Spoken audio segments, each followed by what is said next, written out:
Residents in Mayville are preparing for the worst as the Goose River spills over its banks. Sandbagging's going on around the clock, but the river's rising too fast for many sandbagging crews. The river made an island out of this shopping center by rising about 3 feet an hour. Many residents have left their homes to find higher ground, and some are still on the way out. The Steele County Sheriff's Department spent the day moving livestock as well as people to safety. Some folks had to be evacuated by canoe. Steele County resident Richard Fugleberg's never seen the river rise so fast. From about 6 till 8, the water rose about 2 feet, and it really came up there. I never seen it come up that fast. No official figures are in on how many families have been evacuated because county officials are too busy trying to battle the rising water. Most of the counties in the area have been declared in a state of emergency in order to be eligible for federal assistance. Most people out here agree this is the worst flooding they've seen in the last 40 years. It's starting to rain right now, and more rain is in the forecast. For the folks around here, it's just one more problem to add to this whole ordeal. Larry Richards, ABC News, in Steele County, North Dakota.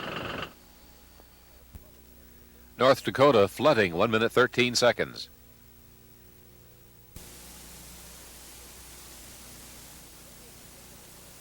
Mayville's a town of 2,900. For those living on high ground, life goes on as usual. But the floods made life difficult for others, even though some children have found a way to enjoy it. There was a big scare at the city's water filtration plant. Floodwater rose as high as 4 feet around the plant, and for a while it looked like the city's water supply might have to be shut off. Officials here in Mayville think they finally have the problem licked. The water has started to go down, and around the water filtration plant, pumps are getting rid of more than 1,000 gallons a minute.